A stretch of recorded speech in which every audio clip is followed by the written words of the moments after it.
So, a very warm welcome to all of you from wherever you are in the world. Thank you for joining us today. My name is Brian here. I'm the host of this program. This webinar today is part of an ongoing series by the LSE Hayek Programme, hosted by the Research Institute Stickert at the London School of Economics.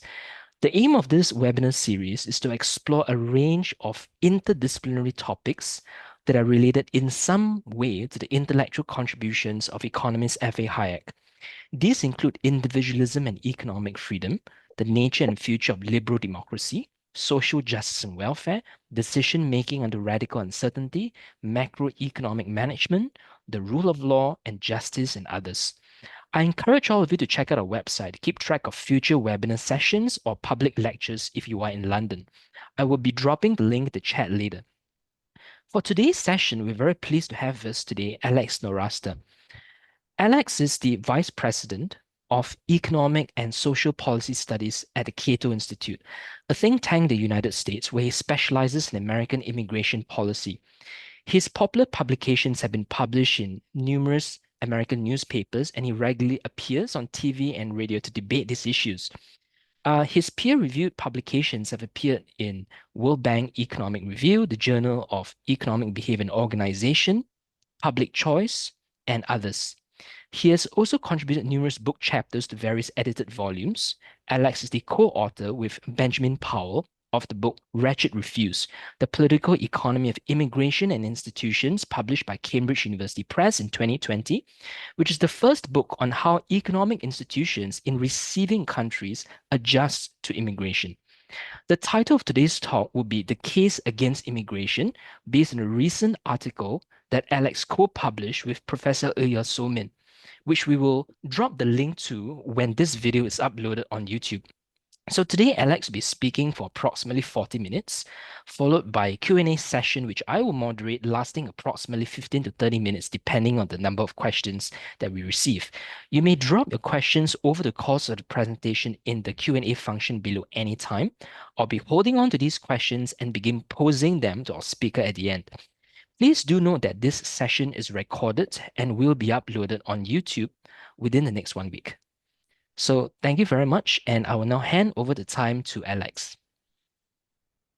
Well, thank you very much, Brian. It's a pleasure to be here.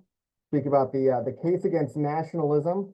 There was a slight misstatement in your introduction. You said the case against immigration. Definitely not the case against immigration, but the case against nationalism. So in the world today, we see the rise of nationalist political parties around the world. This is a simple collage I put together of nationalist politicians on multiple different continents. We have them in Europe and the United States and North America, South America, Africa, and Asia. Nationalism has a long history in the world as a political movement, but we are seeing it rise around the world. We have for instance, in the United States, an election coming up between Donald Trump, a Republican who describes himself as a nationalist, and against Kamala Harris, likely Kamala Harris, a Democrat who does not describe herself that way. So this is a very relevant topic and a relevant point to try to understand what's going on. The big issue with a lot of nationalism, of course, is what does it mean? What is nationalism? Is it just sort of super patriotism, or is it something else? Is it actually an ideology that is at an ideology like socialism or liberalism or some other ideology? So like all good modern scholars, I decided to ask AI to define what nationalism is for me. And of course, I started with DALL-E, which is definitely the most interesting form of AI out there. I asked it to define nationalism because it's somewhat of a difficult concept. And it basically shows people united in pride and solidarity, standing in front of a significant national monument with their country's flag. And as you can see, it put a bunch of different flags in there, some made up. But that doesn't tell us very much about what nationalism is. That could be consistent with lots of different ideologies. So I wanted to see if this was a problem just with nationalism or if it also was a problem with other ideologies. I asked it to do communism. This doesn't really tell you anything about communism. Depicts a bunch of farmers and workers. It doesn't tell you who owns the industry. Doesn't tell you it's owned by the state. Doesn't tell you the goals or anything else like that. So it's really not that useful. I also asked it for classical liberalism or libertarianism, and it gave me this, which tells you, of course, nothing about libertarianism. So unfortunately, we have to go back to the tried and true academic methods of reading what nationalists believe, what they write about, and what others say they believe in to try to get an definition that we can actually work with. So AI, you produced some interesting pictures and entertaining pictures, but you really didn't describe or create a useful definition for us. So what is nationalism? Nationalism is, according to the writer Azar Gatz, who is a political scientist and historian, political ethnicity. It's the belief that the nation should be represented by a state that serves its interests, and the nation is a group of people defined by their shared ethnicity.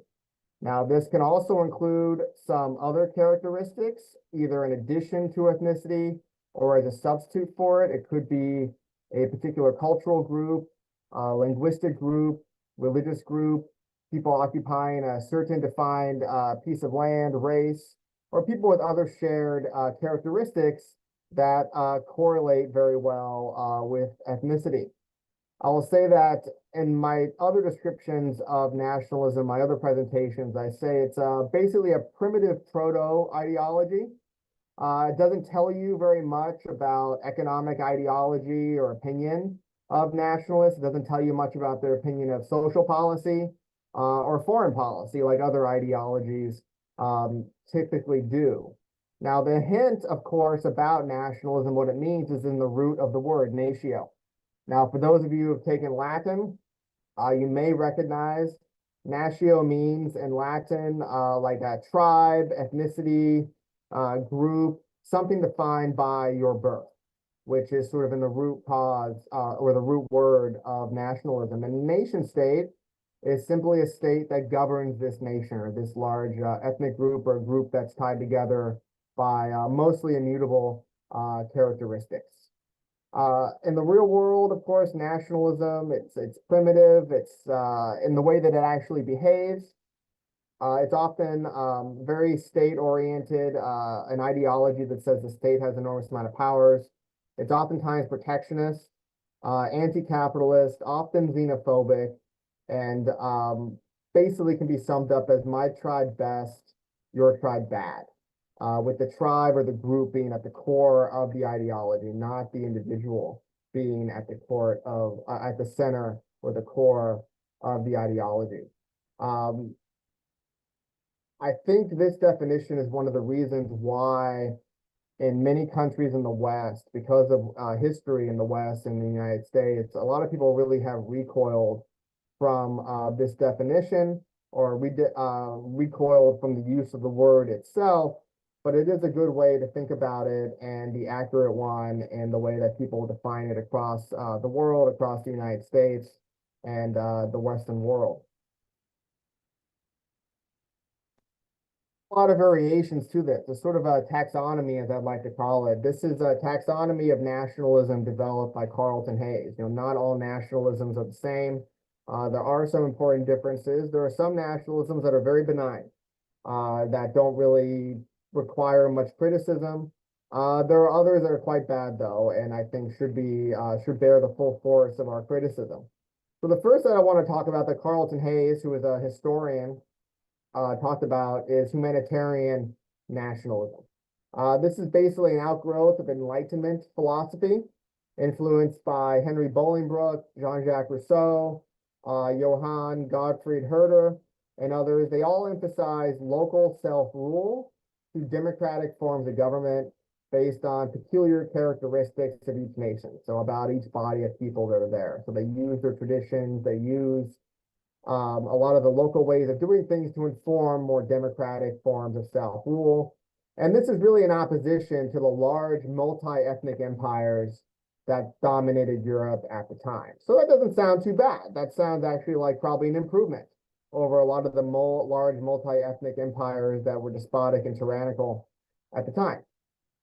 Another word, another type of nationalism is a sort of Jacobin nationalism. This is most famously expressed in Revolution-era France. It's a state ideology adopted by the French government to solidify its hold on power.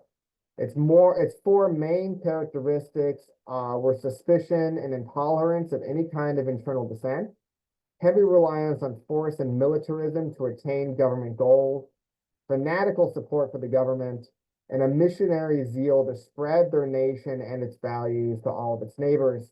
Hence a lot of the Napoleonic Wars that dominated Europe for a generation. Another one, of course, is traditional nationalism. This is the conservative reaction to the Jacobins. It was sort of a brief reaction, though. It didn't last too long. It was sort of in favor of the status quo antebellum before the Napoleonic Wars and the French Revolution. This is sort of the most conservative style of nationalism. Edmund Burke, Friedrich von Schlegel, Clemens von Metternich were some of the most well-known supporters and proponents of this sort of very brief era of nationalism. It didn't survive long.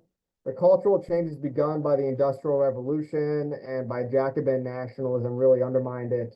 So you're really talking about a brief period of time in the 19th century when traditional nationalism was the norm.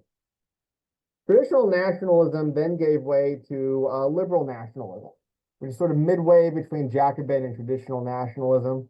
It combines the idea of the absolute sovereignty of the state and its control over its domestic affairs, but also seeks in the same notion to limit the power of the government and the state to interfere with individual liberty domestically, proclaiming the goal of the state to be the protection of individual rights, private property, and the provision of certain public goods as economists define them, so like national defense, etc.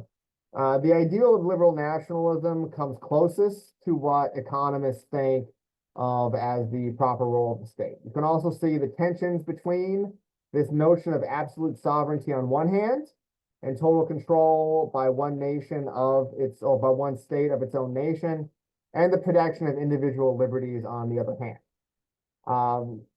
In every one of these forms of nationalism, there are tensions, of course, between the power of the state and individual citizens. In the long run, this usually breaks in favor of increased state power.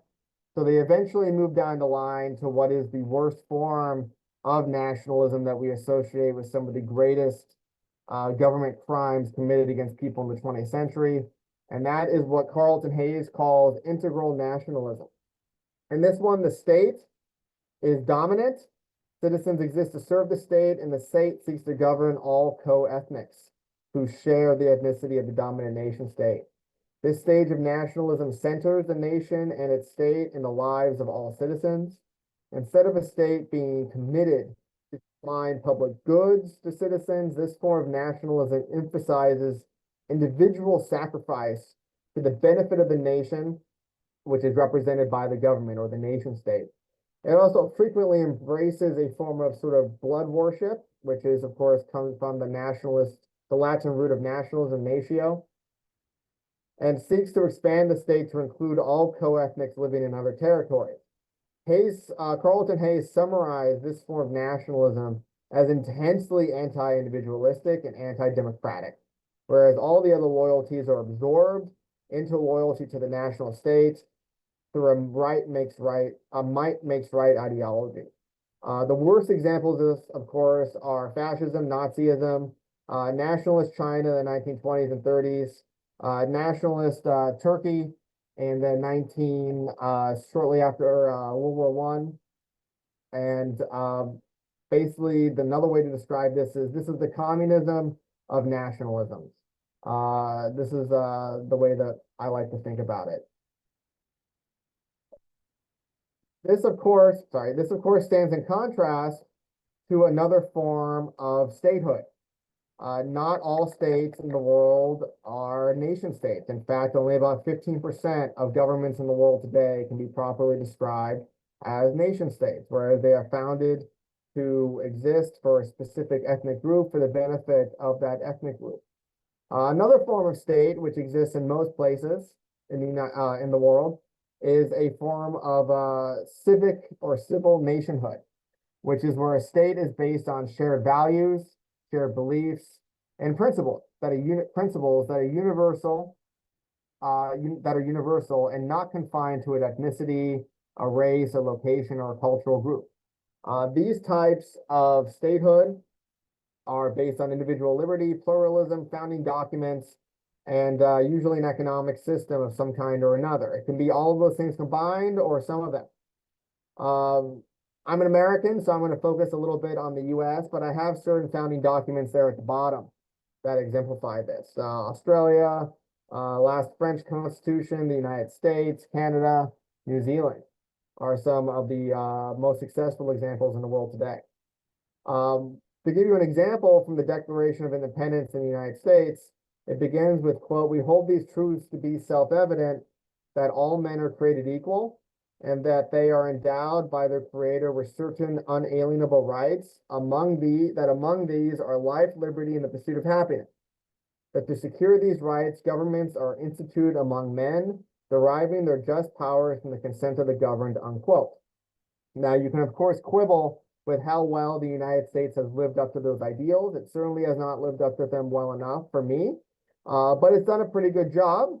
Regardless, that is the founding ideology of the United States. It is not an ideology based on race or a particular ethnic group or an other biological or immutable cultural marker. It's about unalienable human rights and the creation of governments to defend those rights in a very much of an Enlightenment ideology. So this is civil statehood. So when we take a look at different governments around the world, you want to take a look at them and see, is this a sort of a nationalism or a civil statehood or a civic statehood? And I want to say that every single state is on this sort of nation civic spectrum. So I have here, I'm an economist by training. I like charts. So we have this sort of trade-off where the more civic you are on the bottom on the x-axis, the less nationalism you have as your founding ideology on the y-axis.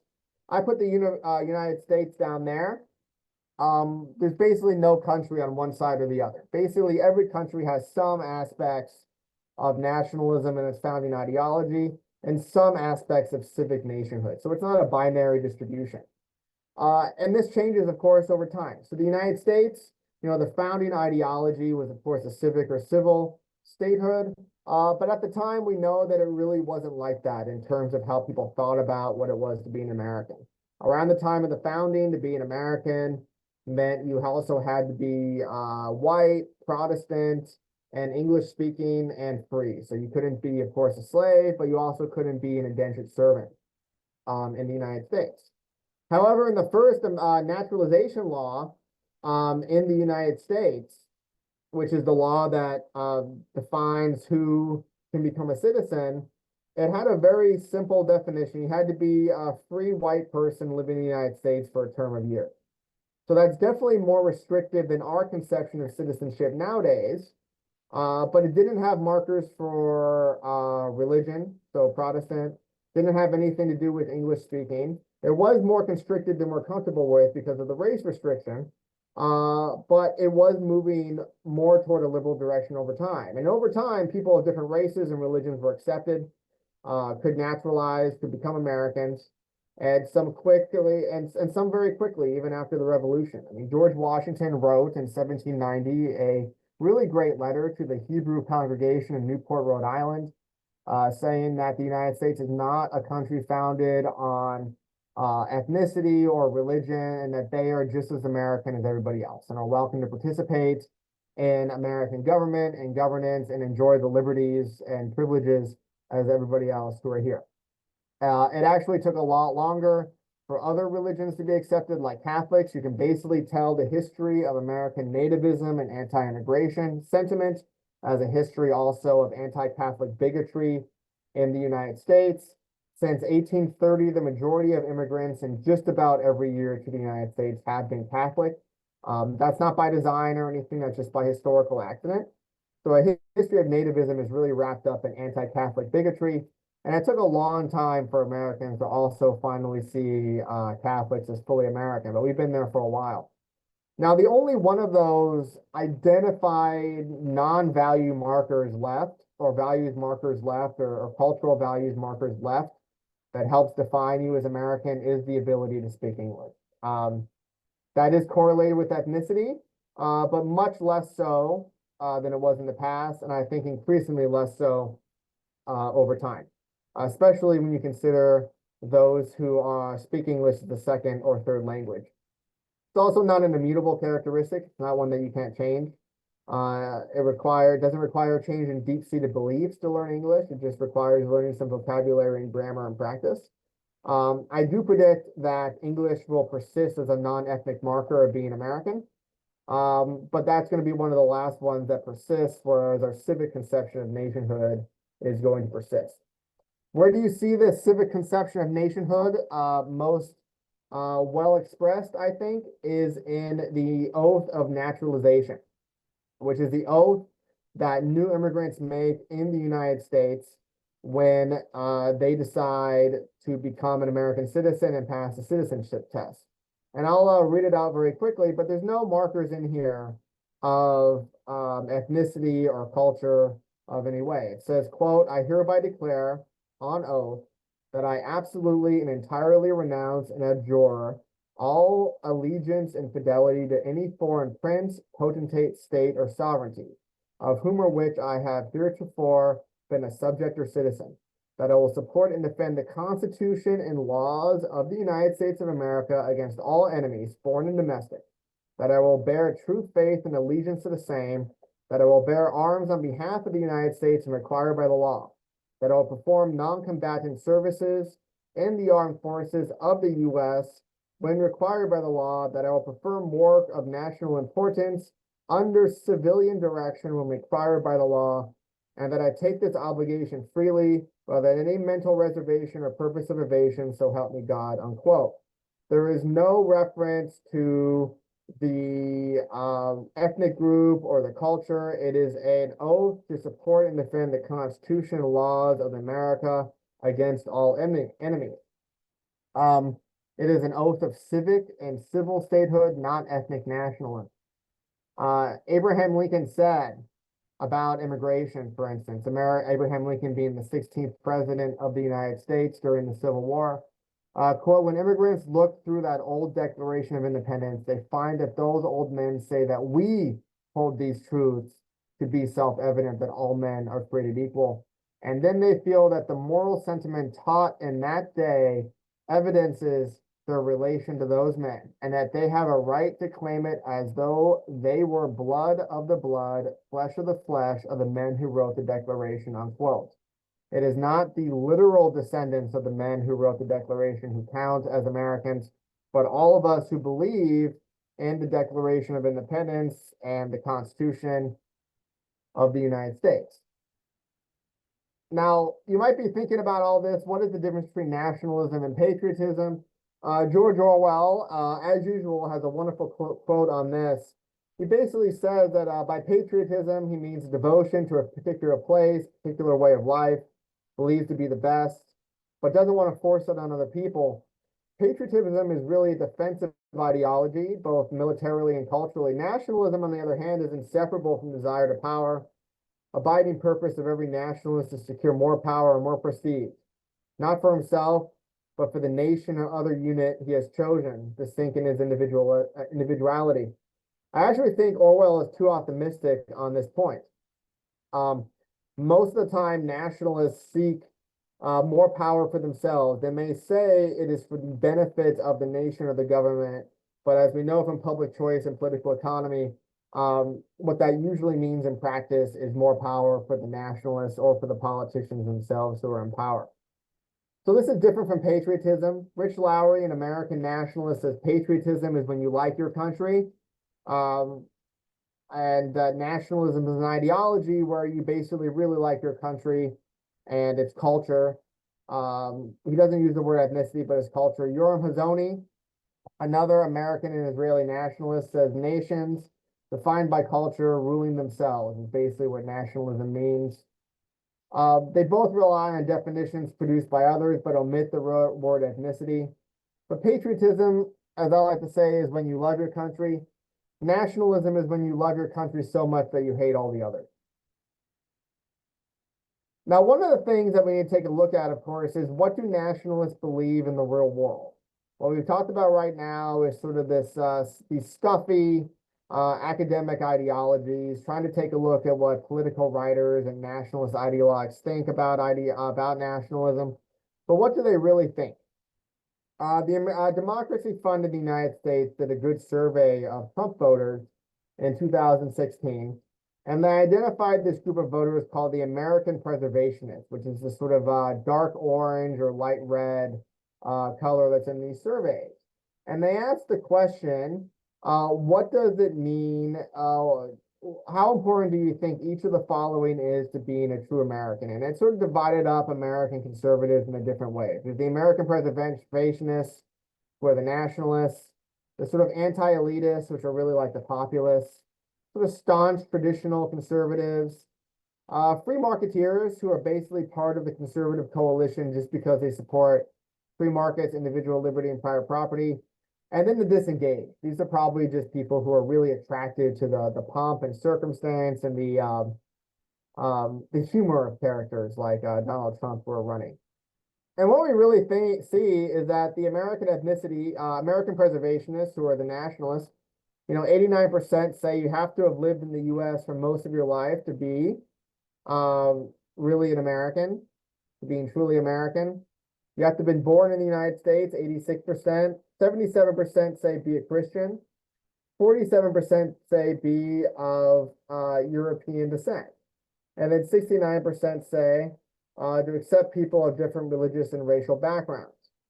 So really ideas of blood, soil, culture really are most dominant in the American preservationists. You do see it in other types of conservatives or other types of voters for the conservative cause in the United States or for Donald Trump in 2016, but it's much more muted amongst the others. What you basically see is that free marketeers are the least nationalists.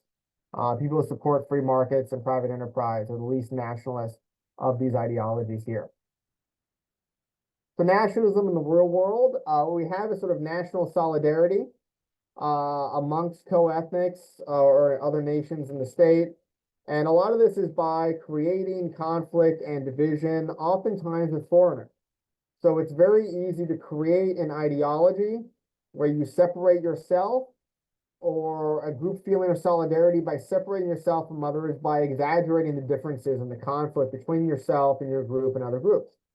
And this way, national solidarity is really a schismatic and exclusionary ideology. Separate nationalists both from foreigners, but also from non-nationalists who are in the country. And the implication is that the non-nationalists are not very patriotic, not very nationalistic, and in some sense are disloyal, either to the state or to the political program. It usually begins with foreigners, but it often leads to minorities, regardless of the definition of minorities. It can be, of course, ethnic and religious minorities, but it can also be regional minorities, people who live in a certain part of the country. It can be ideological minorities, people who aren't in favor of the nationalist program. So in this way, it's inherently schismatic.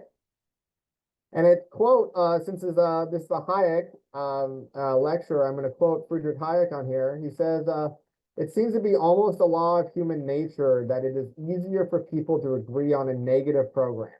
That is, on the hatred of an enemy, on the envy of those who are better off, than it is to agree on any kind of positive task. The contrast between the we and the they, the common fight against those outside the group, seems to be an essential ingredient in any creed which will solidly knit together a group for common action. It is consequently always employed by those who seek not mere support of a policy, but the unreserved allegiance of huge masses. What we also know by taking a look at this is that there's this sort of assumption amongst a large number of nationalists that if only we had a nationalist government, a national identity, and nationalism being popular amongst the population, the normal problems of public choice and political economy will get a lot smaller.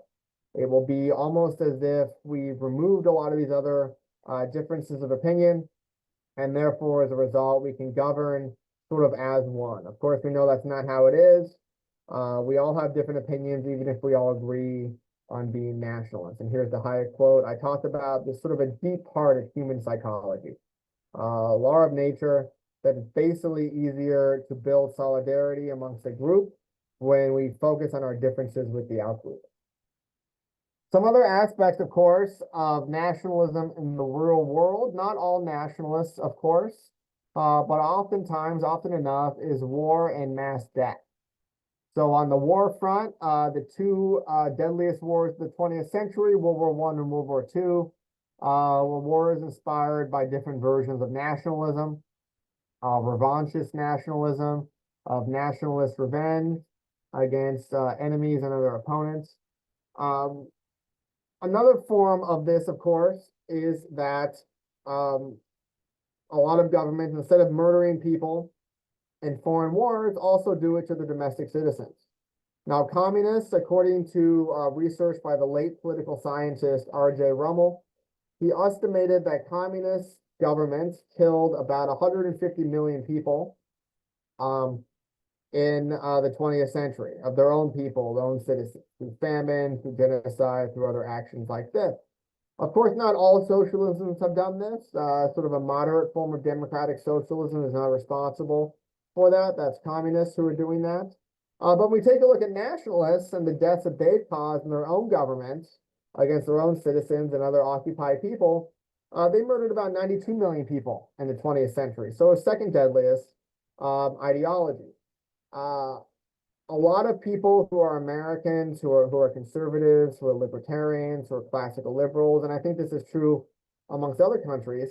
You know, when we debate people who are communists, or we basically are frequently confronted with the counterargument that, well, you know, the Soviet Union or Maoist China weren't real communist countries, so we can't blame them or their failures and say that communism is responsible. And I think we rightly laugh at those arguments. These governments consider themselves communists.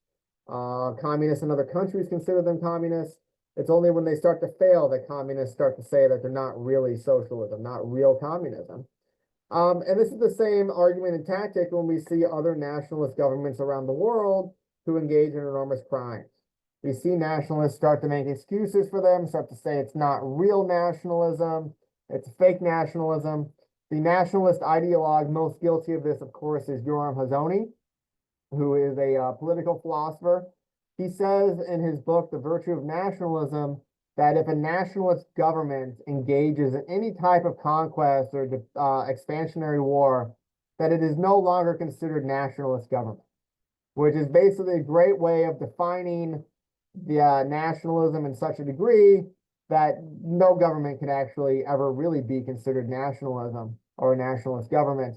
By his definition, there'd be no government in the 19th century in Europe that would be considered nationalist because they all conquered colonies overseas, and there really wouldn't be any nationalist government in Europe until after, actually, ironically, the end of the colonial period and of imperialism. Another aspect, of course, of nationalism is that they dominate individual rights in the real world. They centralize state power in one, centralized government, but also usually in one individual. The nation, of course, is an abstraction. You can't know everybody in a nation, too many people, right? So in order to know a nation or to be familiar with it, you have to have some kind of symbol that is related to this large scale abstraction. Usually that is an individual, a nationalist politician who sucks up all of the energy and attention for this. And so we see the head of state or the head of the nationalist party as being the personification of the nation, being the personification of everything that is good, a human face to the totem, often producing a cult of personality. That individual basically encompasses all that is good, the strength, the vitality, the eternity, the power of the nation is in one individual because the nation is an abstract. Of course, in addition to this, this also means a highly centralized state government controlled by the state. Part of this also includes nation building, which is the fancy word for trying to make the population more homogeneous, both linguistically and culturally, oftentimes, not always, but ethnically or religiously.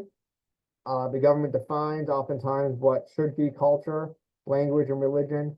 A certain amount of massive state intervention in culture, sometimes central planning. There is very little about anything having to do with the protection of individual rights in these ideologies. Michael Lind, who is an American nationalist, says, quote, governments should serve nations, not nations serving governments.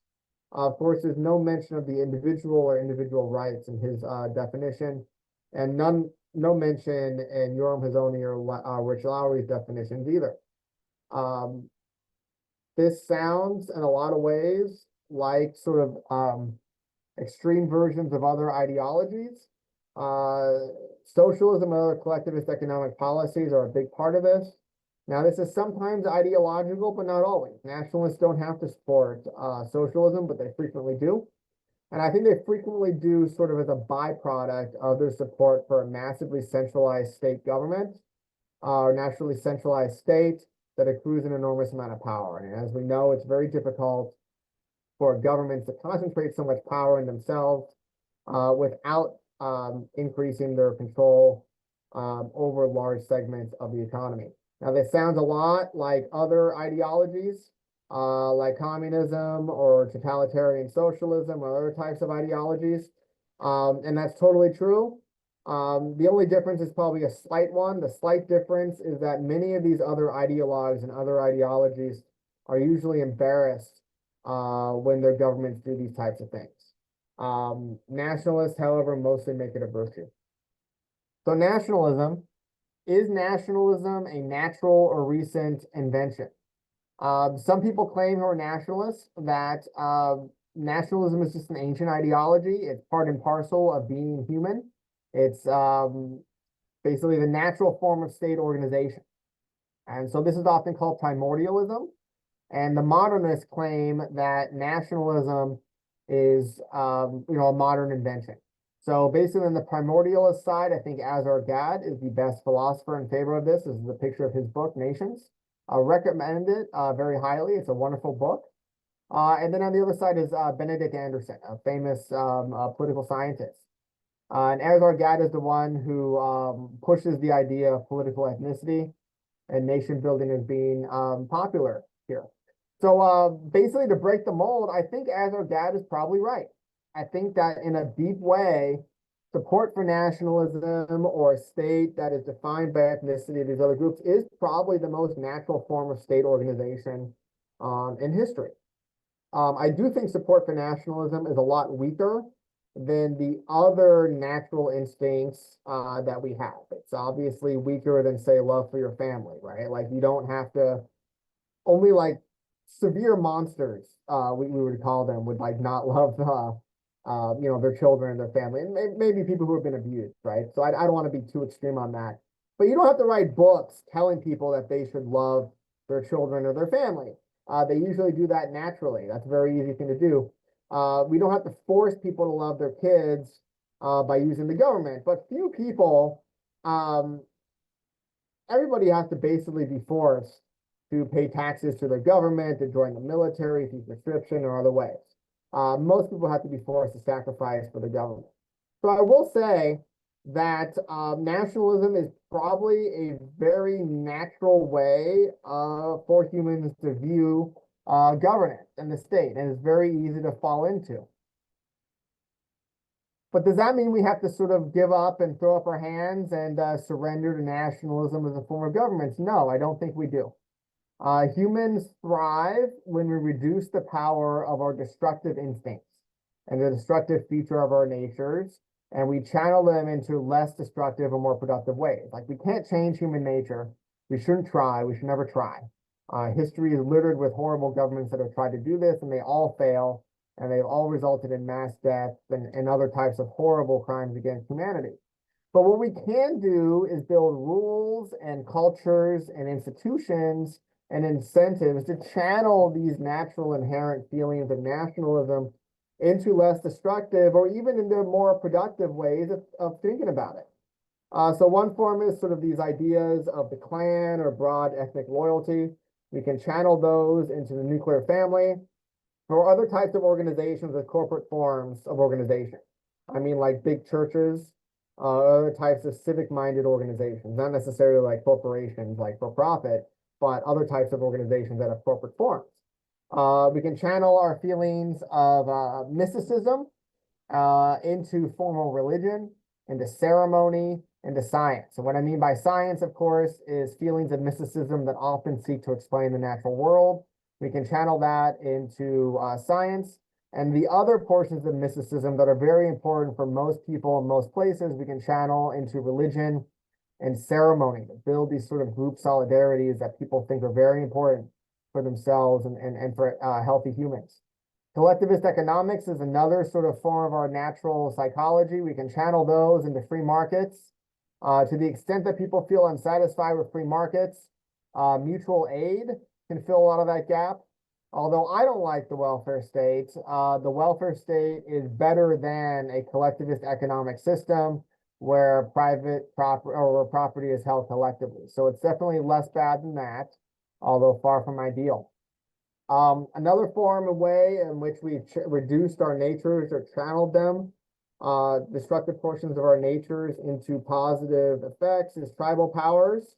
We talk about the power of the tribe, we channel that in individual rights, individual powers, defending yourself as an individual and your family. We take control by individuals in the state and we transfer that into order and the rule of law. The rule of these rules, represented often by judges or sometimes by politicians, but oftentimes into order, and order being very important. And then we can channel, I think, political ethnicity into ethnic affinity and through freedom of association. So a lot of people, it's certainly not universal. I certainly don't feel any ethnic affinity, but a lot of people do. And I think it's important for them to, if they feel like it's important to be able and fill the hole in their life, it's important for them to be able to express ethnic affinity and to basically be able to have freedom of association in these organizations. And then finally, we can channel nationalism into patriotism. This is a love of your country, love of its culture and ideals, but away from an ideology. What's the best counter-argument to all of this? Nationalism, I think, can often be a defense against other nationalists and other nation states. So if your country is being attacked by a nation state or other nationalists, nationalism can be very helpful in trying to build group solidarity and to produce and to solve certain collective action problems like national defense, where if everybody gets along, it's probably a little bit easier, you lower the transaction cost, that's good. Solidarity builds in the face of chaos, and oftentimes, chaos is bad. We want people to reduce chaos. So it can be a dominant strategy, even if it is ultimately destructive. So obviously, it'd be better if nobody or no nation in the or no country in the world was nationalist.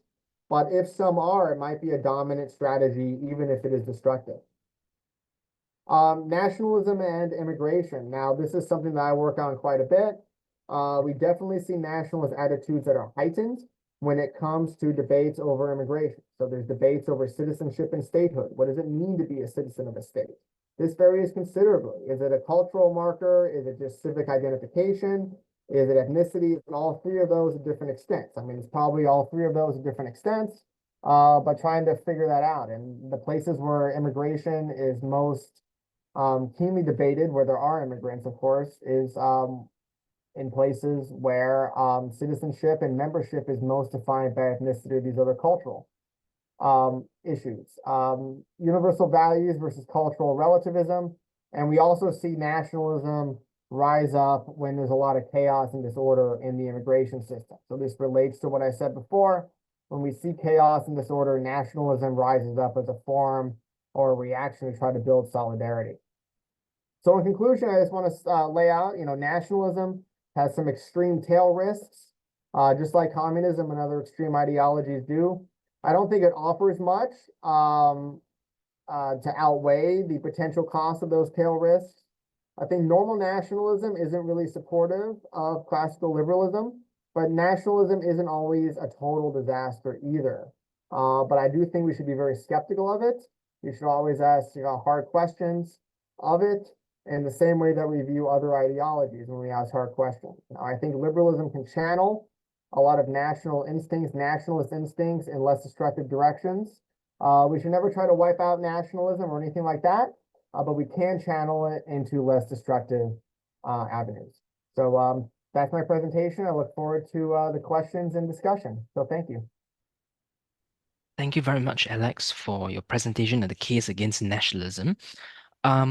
So I would encourage all of you to just drop the questions in the Q&A function, and I will just go through them one at a time. But perhaps, Alex, let me just begin first with a question that I have. So you see, there are varieties of nationalisms, right? Just as there are varieties of liberalism and varieties of like communist or socialist thought. There are some nationalists who do place a high premium on individualism and liberal democracy. And I think what they would say is that precisely in order to preserve, liberal values in a society, there are certain common values that people need to actually share and be inculcated within. And this may not necessarily be tied to a certain ethnicity or a certain set of immutable characteristics, but there are certain common values that people must share. And if that's the case, then actually the government has a duty to go beyond a purely laissez-faire orientation to do certain things precisely to inculcate and foster this liberal culture, right? And things, for example, this may include policies to assimilate migrants. So that's like in the middle stage. And when migrants are first coming in, to screen through them in a very robust way, to check through their background, perhaps putting citizenship tests, language tests, whatever you call it. And let's say at the tail end, if certain migrants are disruptive to social peace and start to display behaviors that are precisely against the liberal values we hold, then perhaps there is a strong case to even deport these people, right? So I guess what they are saying is that, we can't just have a laissez-faire orientation about things. If we actually want to maintain the longevity of a liberal society, right? So what are your thoughts on this? Yeah, so I think what you're defining and what you're talking about is sort of a civic style of nationalism, unmoored from ethnicity, but fairly liberal. What's interesting is when you read a lot of modern nationalists who are ideologues, like Yoram Hazony or Richard Lowry, they sort of say that civic nationalism just isn't real. It's not a real thing. It's just like trying to glob on to things that are fundamentally different. And we saw this with J.D. Vance recently in the United States, saying that, the U.S. is a place, it is not an idea. And when nationalists are critical of this civic nationalism idea or civic patriotism idea, they say it's just an idea. Nobody ever dies for an idea. They only die for a place and for a group and ethnicity or some kind of large group of people like this they have in common. So what I would say to those people who call themselves like, excuse me, civic nationalists, it sounds like they're patriots, right? They believe in patriotism, which I believe in. I do believe in a strong patriotism. Your country does have certain values.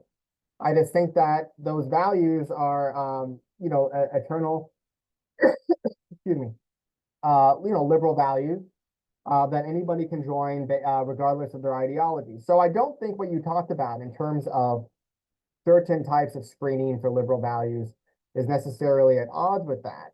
But I also don't think it's really nationalism. I don't think it's nationalism how most nationalists would define it. And I would say on some of those, I favor screenings to keep out immigrants who are criminals or national security threats, etc. And I think the most powerful potential argument against immigration is that the immigrants will undermine our economic and political institutions because they come from poorer countries with mostly institutions that don't work as well. Not always, but mostly. So I think that's a pretty good argument for doing it, but it's a sound empirical argument, and it's something that is contradicted by the evidence that we have. So maybe that will change in the future. Maybe there will be good arguments for screening in the future. I don't think they really exist right now, but we also want to be very wary of trying to centrally plan or direct cultural evolution. I mean, culture is a spontaneous order. that has evolved in response to the frequently encountered problems of the past. And I'm just very reluctant to get the government involved in that, to try to direct it one way or the other, even though I have strong preferences in which way I want it to go. So I think it's perfectly legitimate to exclude people who want to harm the life, liberty, and private property of other people. But trying to sort of nudge culture in different directions is it's very dangerous. I don't think the government's very good at it to begin with. And I'm just very worried about the potential backlash and other problems.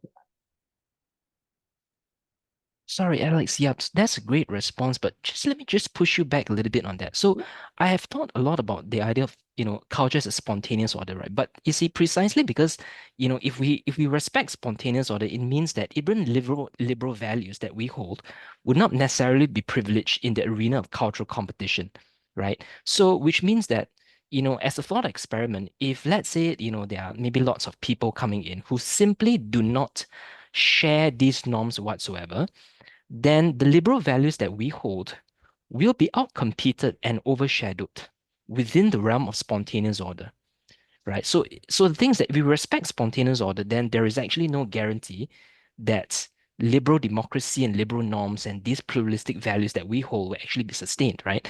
So in a sense, if we actually want to maintain and sustain this coherently within, let's say, the United States or Great Britain, then actually there has to be some sort of governmental, in a sense, intervention, in a sense, partially to be against spontaneous order.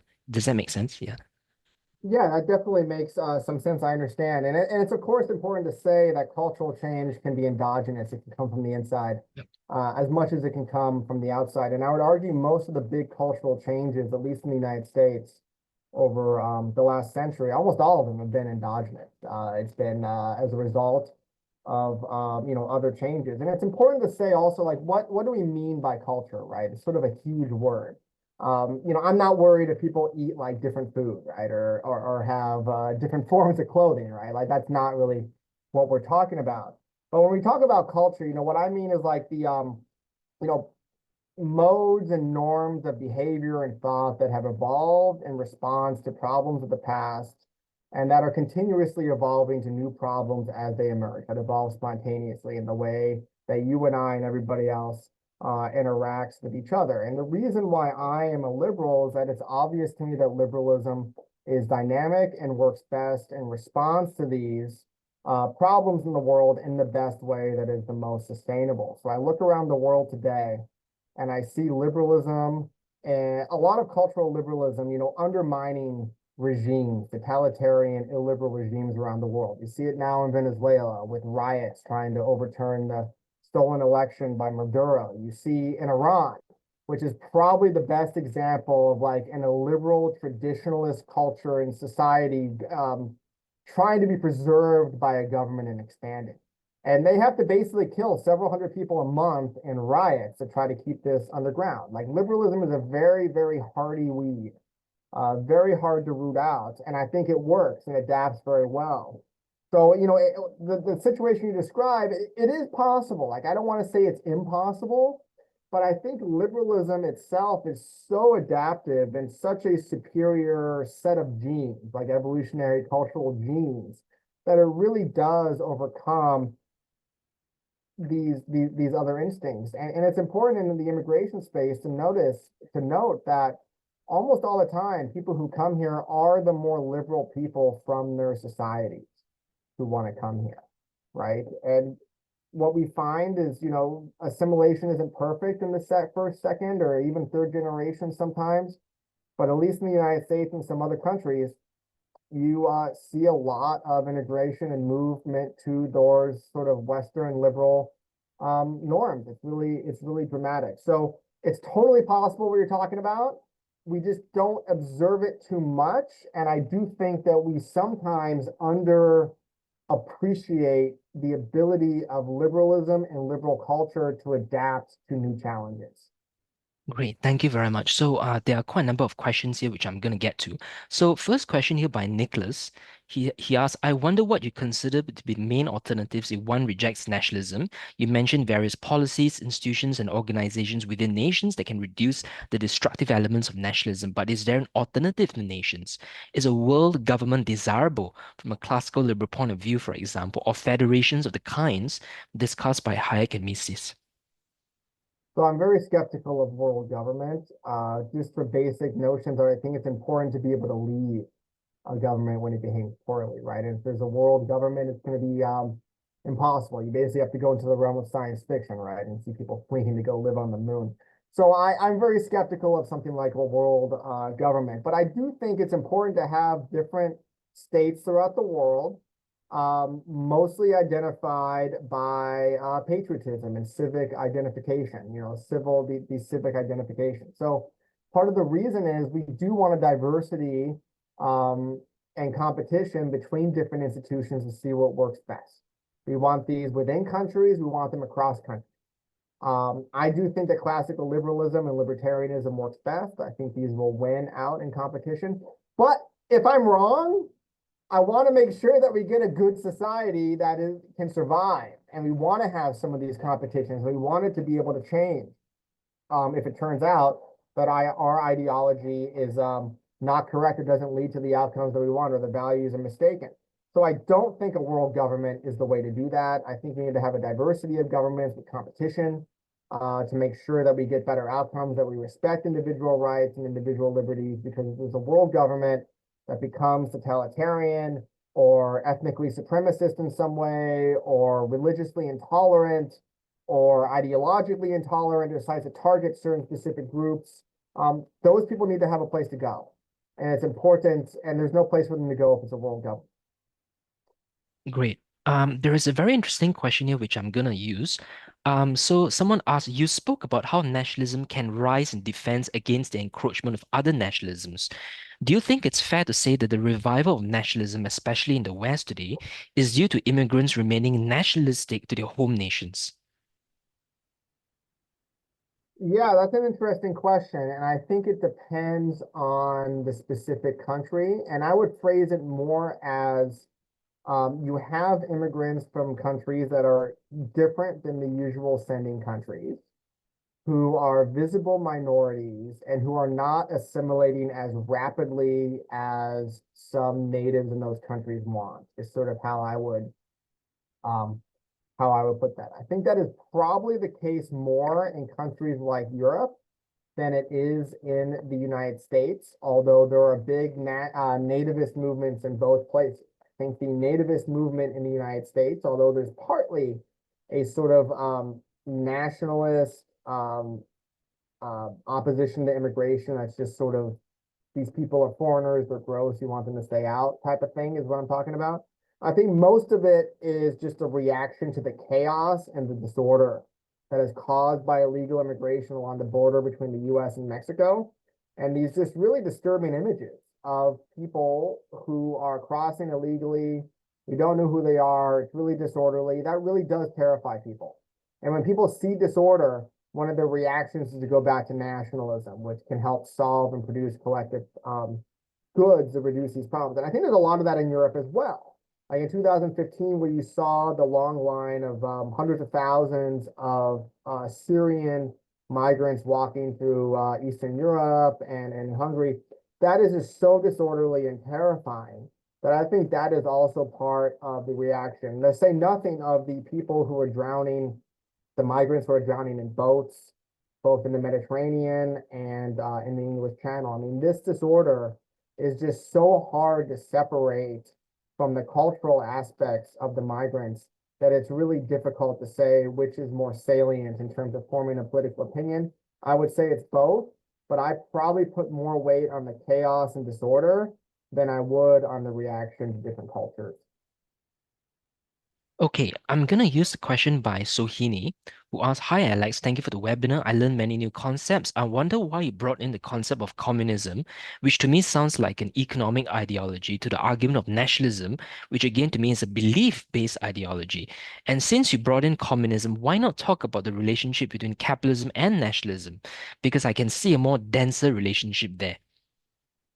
Yeah, so great question. Basically, the reason why I bring up communism is for to make the point that a lot of folks, when you talk about um, communism or socialism and debate this, a lot of defenders of communism will say that, well, the real world communist governments that we see today or have seen in the past are not actually communist. They'll sort of do, well, not actually.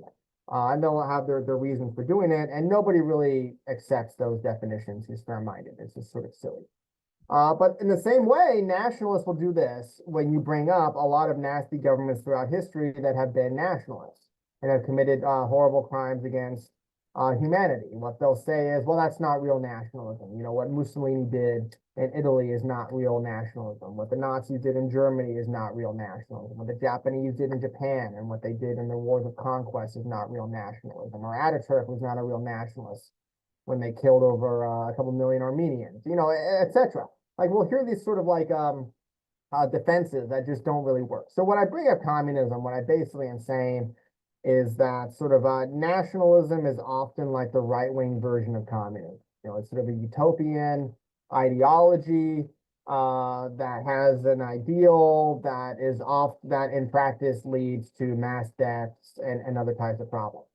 I would say that communism does have a denser ideology in the sense that it has opinions about economics that nationalists really don't have. You know, nationalists can be socialists, nationalists can be capitalists, nationalists can favor heavy state intervention short of communism, sort of everything in between. But I do think the empirical record shows that nationalists do try to centralize more economic power in the state and favor redistribution.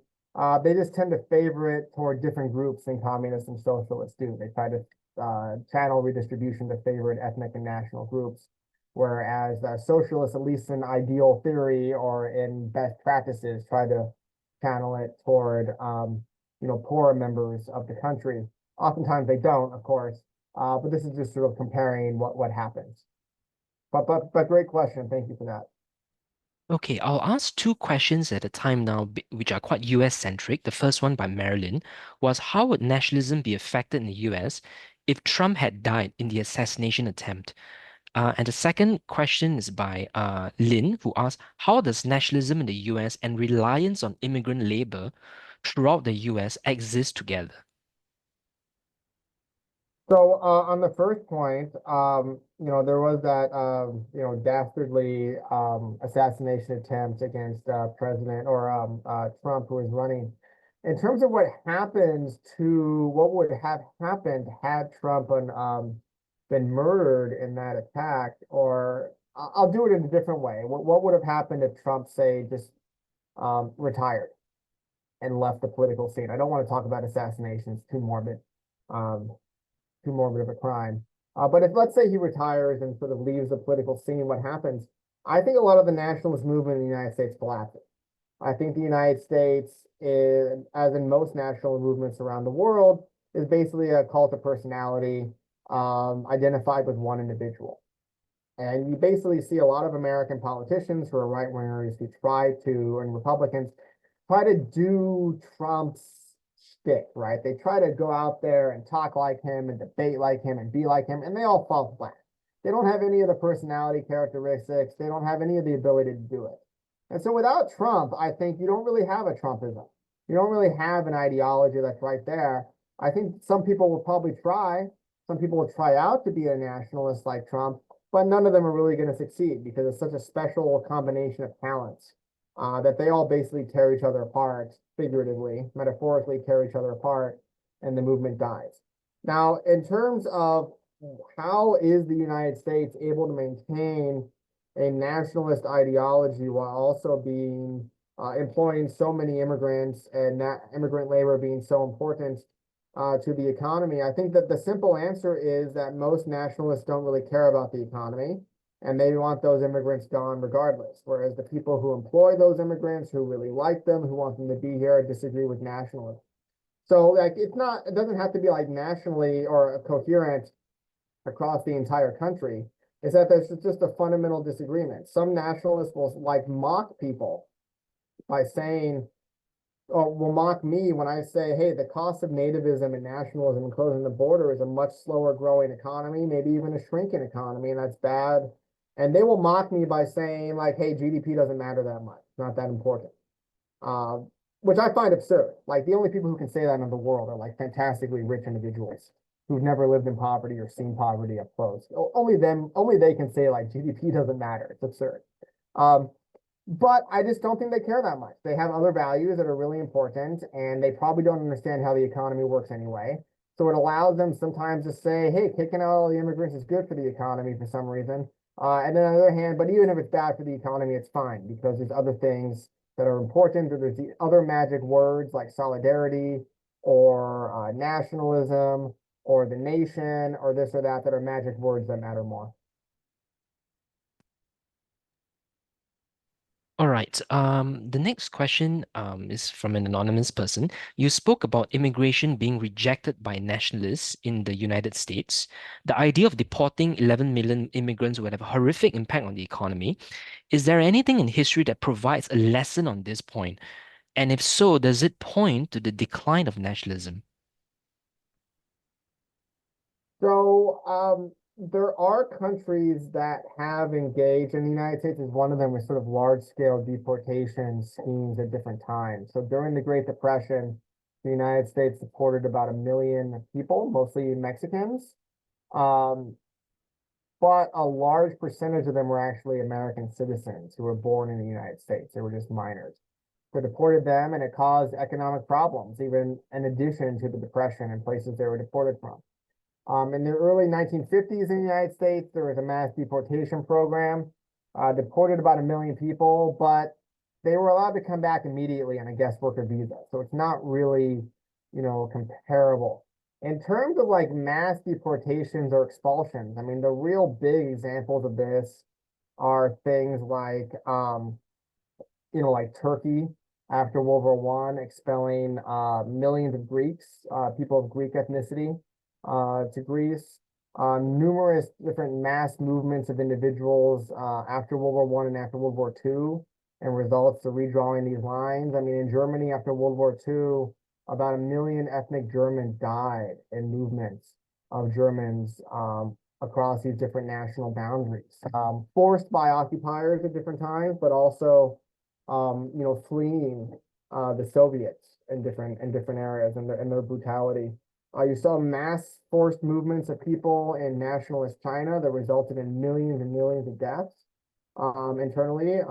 During the Chinese Civil War, after the Civil War, and during the war with China, with Japan, just brutal things like this. So it's basically very easy and economically uncontroversial to say that mass forced movements of people are bad, that they result in economic problems, both in the places where they're coming from. And we've seen sort of mass movements of people out of Venezuela in the last decade, about 7 million people fleeing the collapse of that socialist dictatorship, which is hopefully going to come to a conclusion soon so that that country can start to recover.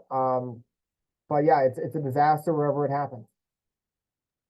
Okay, let's end with two more quick questions which are a bit open-ended. So one person asked, while the primordial sect of nationalism argues that it is natural and human, in modern society, does this translate to primordial nationalists condoning racism and secularism?